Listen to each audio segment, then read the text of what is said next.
গতকাল এই যে নেহেরু স্টেডিয়াম, এখানেই প্রধানমন্ত্রী নরেন্দ্র মোদী জনসভা করেছেন এবং সরকারি অনুষ্ঠান করেছেন।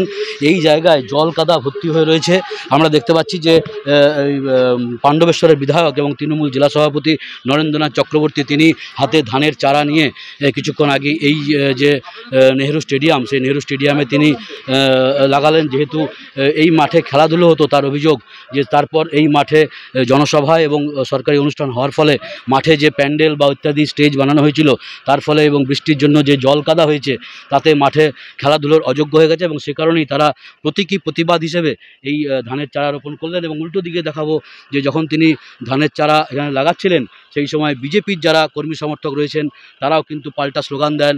স্লোগান এবং পাল্টা স্লোগান এখানে দুপক্ষের মধ্যে বাদানুবাদ হয় এবং তারপরেই এই ধানের চারা লাগানো হয়। এতে এমনটাই জানিয়েছেন পাণ্ডবেশ্বরের বিধায়ক এবং জেলা সভাপতি নরেন্দ্রনাথ চক্রবর্তী। এই মাঠের এই বেহাল অবস্থা অবিলম্বে যাতে খেলাধুলোর যোগ্য করে তোলা হয়, এমনটাই দাবি জানিয়েছেন তিনি।